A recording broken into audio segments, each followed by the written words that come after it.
रंग पंचमी का त्योहार है। आप सबको यहीं से बधाई दे रहा हूं। तो 7 सिटी को पूरे देश में, मध्य प्रदेश के अंदर विशेष अनुदान दिया और यहां अनुदान दे करके जब यहां दीवारों के लिए केवल ये बना बनाया एक अपना भौगोलिक रूप से हमारे लिए वो अपना एक स्ट्रक्चर हो सकता है, लेकिन सच्चे अर्थों में इस भवन के अंदर हमारे निवास के बाद जो आत्मा बसेगी उसका आनंद ही अलग है।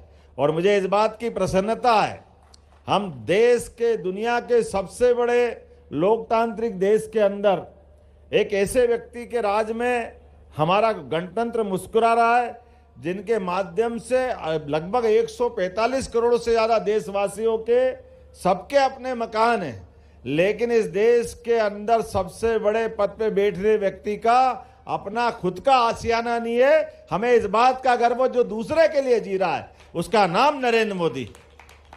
जिसने कल्पना कैसी की है, कोई कल्पना कर सकता है कि गरीब से गरीब आदमी, शहरी हो या ग्रामीण हो, सबको अपना मकान मिले। तो ग्रामीण क्षेत्र में चूंकि बाकी चीजें सस्ती हो जाती, जमीन की अपने ढंग से उपलब्धता हो जाती, तो 1.5 लाख रुपया उसके लिए, और जो हमारे अपने शहरी क्षेत्र के अंदर 2.5 लाख के मकान उनको दिलवाएं। उससे आगे बढ़ो तो अलग अलग अपने अपने स्केल में, जैसे अभी इस बार 8 लाख तक का इनकम टैक्स के दायरे में अब 8 से 12 कर दिया है, 12 लाख तक का छूट देने का प्रयास किया है। और इनको भी अलग अलग प्रकार से स्वयं के आवास ले लें तो उसमें भी अलग अलग टैक्स की छूट दी है, और उसको किसी भी प्रकार से ब्याज की मदद करते हुए सबका अपना मकान बने। ऐसे में जब हमारे अपने भोपाल में भी मैं अगर संख्या देख रहा था कि अगर पुराने वो मकान यद्यपि वो फैले फैले थे, लेकिन बने कब थे? 1956 में मध्य प्रदेश बना है, उसके बाद 2-4 साल आगे पीछे बने होंगे। मकान कब तक चलते पता नहीं, लेकिन 1800 मकान हटा करके लगभग 3315 मकान मिलेंगे। जोरदार अभिनंदन करें, ये बड़ा संकल्प पूरा हो रहा है। ऐसे में जब आज यहाँ हम कुछ मकानों को देने के लिए नैमित्तिक रूप से 5 लोग यहाँ आए हैं, लेकिन मुझे बताया गया जी टाइप के 364 आवासों का लोकार्पण हो रहा है। जोरदार अभिनंदन सबके लिए, जिनको मिला उनका आनंद है, उनको बधाई। और सही अर्थ में तो मैं भी जब आ रहा था ऐसा कर रहे थे कि इतना बड़े बड़े मकान, लाख मेरा भी श्यामला हिल साहब ने बहुत अच्छा बनाया, लेकिन इतना अच्छा न्यू मार्केट के पास का, इसकी लोकेशन इतनी अच्छी कि कई बार आपसे भी लगे कि वाह, मकान हो तो यहाँ होना चाहिए, फालतू का क्या चक्कर में पड़े। पता नहीं कितने प्रकार की भावना है, लेकिन नगर निगम वालों से बोलना चाहूंगा, आज तो आपने 364 दिलवाए, तीसरा चरण भी 3-4 महीने में पूरा कर देना भाई, जल्दी लोकार्पण करने हम आएंगे ताकि बाकी लोगों को भी दिलवाएं, जितने बच्चे उनको भी दिलवाएं। आज इसके लिए भी 116 करोड़ 26 लाख की लागत से स्मार्ट सिटी के माध्यम से ये भवन बनाए गए। मैं अपनी ओर से बधाई देना चाहूँगा। मुझे बताया गया कि अब जो बनेंगे थोड़े एफ टाइप के 336 मकान है ना, तो उनको भी ठीक ठाक बना। संजय जी जल्दी से जल्दी दिलवा दोगे ना? पक्का? अब जो बोलो जरा सही बोलना, ध्यान रखना, अगली बार पकड़ लूंगा मैं। हमने कई प्रकार की भर्तियां खोली है, लगभग मान के चले हमने संकल्प लिया है कि 5 साल के अंदर 2.5 लाख पदों पे हमारी सरकार के द्वारा विभिन्न नियुक्तियां की जाएगी, और बहुत सारी विसंगतियां भी दूर कर रहे हैं। आपको ध्यान में होगा 15 मार्च 2024 को हमने 4% का महंगाई भत्ता बढ़ाने का निर्णय किया था। जब ताली वाली बजा के बताओ, नहीं तो वापस अगली बार सोचना पड़ेगा कि करना कि नहीं करना। ये आप ही के द्वारा निर्णय किए गए, बहुत लंबे समय तक पेंडिंग थे। इसी प्रकार से अक्टूबर 2024 में हमने 4% महंगाई भत्ता और देने का निर्णय किया था। मुझे इस बात की प्रसन्नता है कि अब हमने इस बजट में जब सभी बातों को जोड़ा था तो हमारे अधिकारी कर्मचारियों को भी जोड़ा है। 7वें वेतनमान का गृह भाड़ा भत्ता और अन्य भत्ते पुनरीक्षित करते हुए 1 अप्रैल से सबका भुगतान करने का निर्णय हमने किया है। जब हम सबकी चिंता कर रहे हैं तो हमारे परिवार की चिंता क्यों नहीं करेंगे? ये अधिकारी कर्मचारी तो हमारे ही हैं, इनके बारे में हमने अपने निर्णय लिए हैं। और भी अभी तो ये शुरुआत है, क्रमशः अधिकारी कर्मचारियों की पदोन्नति के मसले भी अटके पड़े हैं। हमारा प्रयास रहेगा बहुत जल्दी सबकी पदोन्नति मिले, इस दिशा में भी हमारी सरकार लगी हुई है। जब 2002-03 तक हमारे यहाँ प्रति व्यक्ति आय मध्य प्रदेश में केवल 11,000 रुपया प्रति वर्ष थी, उसको बढ़ा करके अभी इस साल के बजट पे नीति आयोग ने रिपोर्ट दी है, इसके बलबूते पर मध्य प्रदेश में प्रति व्यक्ति आय 1,52,680 रुपया, ये अभी वर्तमान का आंकड़ा। और आगे चल करके जैसे हमने कहा कि हमारी सरकार का बजट अभी 4,21,000 पे है, ये पूरे 5 साल बाद 7 लाख करोड़ से आगे बढ़ाने वाले हैं। और 2047 का टारगेट भी लिया। गरीब, महिला, युवा, किसान सभी वर्गों की बेहतरी करते हुए आने वाले समय में ये बजट 25 साल में 250 लाख करोड़ का होगा, 250 लाख करोड़ का। और प्रति व्यक्ति आय 22.5 लाख प्रति व्यक्ति करने वाले हैं। जो 1,52,000 है, इसको बढ़ा करके 22.5 लाख पे पहुंचाने वाले हैं। उम्मीद कर रहे हैं आने वाले समय में विकास के इसी प्रकार के नए नए कीर्तिमान बनते रहेंगे। लेकिन आज तो पुनः मैं आप सबको बधाई देना चाहता हूं। होली के इस अवसर पर आप सबने गृह प्रवेश, खास करके बसंत ऋतु में प्रवेश किया है। परमात्मा करे आपकी सारी मनोकामना पूर्ण हो। और सच्चे अर्थों में हमारे यहाँ तो 30 मार्च से गुड़ी पड़वा आने वाली, हमारा नया साल भी विक्रम संवत से प्रारंभ होता है।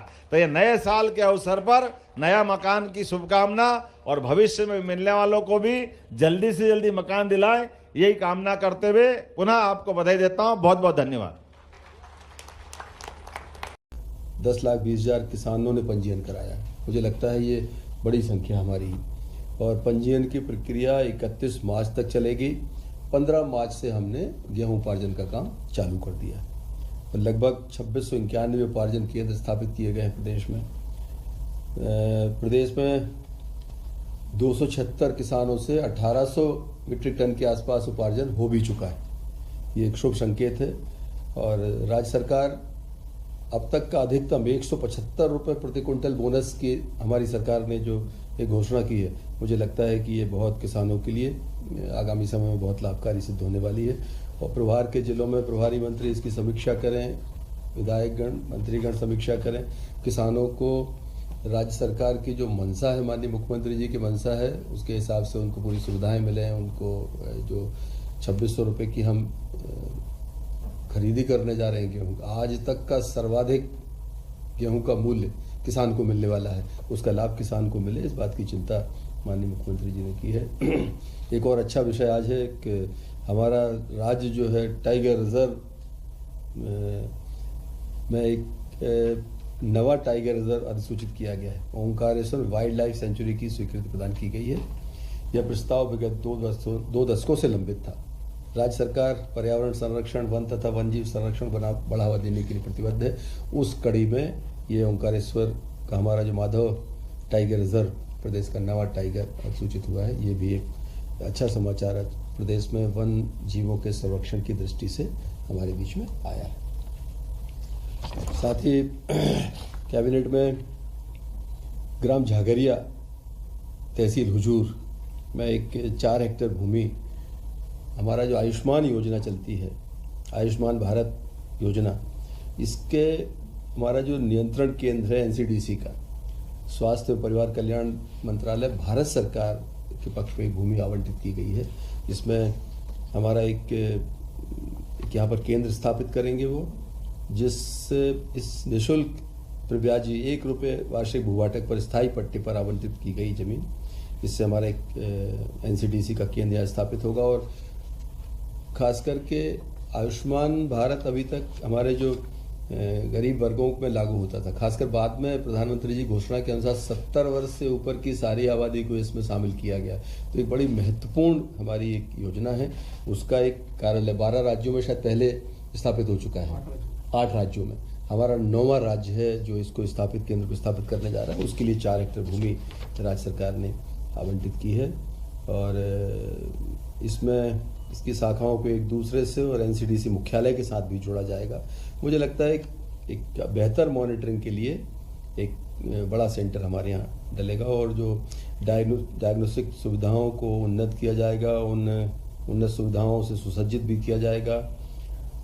कई चीज़ों पर इस केंद्र के माध्यम से जो है हम उसकी बेहतर सेवाओं को और बेहतर कर सकेंगे। ये बड़ी उपलब्धि मध्य प्रदेश के लिए आज कैबिनेट में आपको बताने के लिए थी। भारत सरकार की जो प्राइस सपोर्ट स्कीम के अंतर्गत खरीफ फसल में हम लोग तुअर का न्यूनतम समर्थन मूल्य जो घोषित हुआ है इसको 7650 रुपये का उपार्जन इस दाम पर सरकार करने वाली है। तुअर का 1,27,1.27 मीट्रिक टन का सरकार ने लक्ष्य रखा है और दालों को प्रमोट करने की जो मंशा हमारे माननीय प्रधानमंत्री जी की है कि इस देश में हमको दालों में आत्मनिर्भर बनाना है देश को, उसमें एक कदम आगे बढ़ाते हुए माननीय मुख्यमंत्री जी के नेतृत्व में मध्य प्रदेश ने तुअर दाल को खरीदने 2019 में हमने खरीदा था और इस बार फिर सरकार कोशिश कर रही है कि इस तुअर दाल खरीदी को प्रमोट किया जाए। और ये मुझे लगता है कि तुअर दाल उत्पादक किसान जो हैं उनके लिए एक बहुत बड़ी खुशखबरी है कि सरकार वो खरीदेगी और अच्छे दामों पर खरीदेगी। लगभग 7,500 रुपये प्रति क्विंटल के दाम किसान के लिए बहुत अच्छे दाम हैं और इससे आगामी समय में दालों के प्रोत्साहन के लिए एक बड़ी आज राज्य सरकार की जो एक किसानों के लिए लाभकारी योजना प्रदान की गई। एक मुख्यमंत्री पशुपालन विकास योजना है, ये 24-25 में योजना जो चल रही हमारी उसका अनुमोदन आज किया गया है कि चारा उत्पादन कार्यक्रम है, प्रदेश की मूल गौवंशीय नस्ल और भारतीय उन्नत नस्ल दुधारू गायों हेतु पुरस्कार कार्यक्रम है, मुख्यमंत्री दुधारू पशु प्रदाय कार्यक्रम है, पशुपालकों को योजनाओं की जानकारी प्रदान करने के लिए एक उन्मुखीकरण हेतु 24-25 की विभागीय प्रस्ताव पर स्वीकृति प्रदान की गई है। लगभग 191 करोड़ की राशि इस पर व्यय की जाना है। ये मूल रूप से हमारे 24-25 के वित्तीय वर्ष के लिए इस योजना को पशुपालन एवं डेयरी विभाग द्वारा जो आया था इसमें उसको विभाग आज कैबिनेट ने अप्रूवल किया है। एक हमारा विमुक्त घुमंतु और अर्ध घुमंतु कल्याण विभाग की तरफ से समेकित विकास सर्वेक्षण के अंतर्गत विमुक्त घुमंतु अर्ध घुमंतु समुदाय के परिवारों का विभागीय समर्थ पोर्टल पर चिन्हांकन उपरांत पंजीयन हेतु एक सैद्धांतिक सहमति की। ऐसे परिवार उनको पोर्टल के ऊपर पहले उनको हम चिन्हित करें फिर उनको पंजीकरण करने की एक व्यवस्था मध्य प्रदेश में लागू की गई है और इससे जो ये समुदाय हैं हमारे इन समुदायों के सर्वेक्षण का कार्य किया जाएगा।